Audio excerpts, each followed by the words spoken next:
Howdy, folks. John Pelham. Doing something a little bit different this time. Some of you may know I've been kind of pretty much involved in an organization called the Texas Folklore Society, and it is, as it says, it studies and celebrates the folklore, the lore of the folk that where we were and who we are. And as a part of that, I attended recently the Texas Storytelling Festival and just fell in love with the storytelling and the tales that folks told, both true and untrue. And as I did that, I sort of kind of started thinking about the poetry that I write, and a big part of the poetry that I write are stories, and I just set them to rhyme. So I kind of looked through my stories and came up with one that I don't think most of you have ever heard. It's called The Battle of the Benches. And by the way, it is a true story, and I'll give you some proof of that toward the end of the poem. A tale sad and all too true of injustices against a group of men who, peaceful by their very nature, were publicly convicted of a terrible sin. What was it, you might ask? Did they murder, maim, or rob? Did they rustle, steal, falsely accuse, or maybe steal materials while on their job? No, wasn't nothing so dark and sinister nor law-breaking as any of that. Nay, they were merely spitting and whittling whilst on their favorite bench they sat. Now, this true story goes back a ways, so bear with me for a spell. The facts are plainly spelled out as this sordid story they tell. It was in Whitney in 1922. The local druggist did what he thought a favor for the local elderly gentleman by providing a cedar bench on which they could savor and while away their daily time by discussing whittling and, yes, spitting, not thinking anyone's sensibilities were hurt while on this nice log bench they were sitting. For 27 long years, they peacefully sat. Not once anyone seemed to care. That bucolic existence all changed in 1949 when some outraged women said, "Don't you dare sit out here every day on that bench, spitting tobacco juice and cussing." They filed a petition to the mayor, begging for change and, yes, fussing for the mayor to remove the bench and deprive the elderly men their forum. The benches, said the nice ladies, lacked civility, a sense of decorum. So, the police chief was mandated by the mayor to remove the benches to a nearby alley where the men could resume to their heart's content. But the men resisted. They started to rally.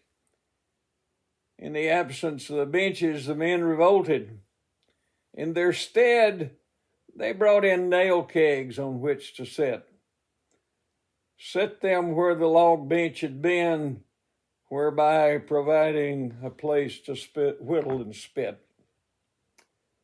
"This cannot stand," the mayor said. "Remove the nail kegs. The law will stand." Mistakenly thinking by his official mandate that the situation was now well in hand. He and the ladies obviously underestimated the tenacity and steadfastness of the men. Their civil rights had been tampered with, and they were determined to win. So a petition was circulated. Sufficient people signed, thereby setting up a citywide special vote. If the old men won, the men would return. If not, they'd be up a creek without a boat. The campaign raged, and before too long, Mr. Dibble of Portland, Oregon, came up with a campaign song called The Old Cedar Bench. 3 cheers for the Whitney grandpas and their right to sit and whittle, for who are we to tell 'em where they should aim their spittle? For only the body is weary. Listen, say, Ma, what's in the kittle? For didn't they found your city, bounce most of you on their knees? But now in their early winter, you turn deaf ears to their pleas. And now, would you do without them on the bench neath these sweet gum trees? Oh, we'll cherish that old cedar bench in the shade of those sweet gum trees, and maybe a game of horseshoes or mumbly peg, if you please. Yes, we'll cherish that old cedar bench in the shade of the sweet gum trees. For it to us, it's a hallowed treasure, our treasure of memories. Democracy prevailed. The old men won the vote. The one-sided results were in 124 to 67. The city rebuilt, even added a water fountain. The men were elated. They were in seventh heaven. Now, this happened in a small central Texas town, but it didn't go unnoticed by the nation's press. Life magazine sent a reporter and a photographer. Our battle of the benches made national news, no less. Order restored, tempers cooled, tranquility reigned. Whitney once more was a place of peace. The indicted men once again mounted their thrones. The hostilities now abated began to cease. Memories fade, old flashpoints fester and die. Generations lose their historical perspective. At some point, it seems, it helps to recollect. The past is best understood, seen, and reflective. The Whitney Spit and Whittle Club prevailed. Democracy won by that one single feat. The bench and the water fountain and a plaque can still be found at the corner of Washington Avenue and Brazos Street. And folks, from that Time magazine article, some photos emerged. Here the old men sitting on the bench. Here they are, sitting on the bench. And Sheriff Basham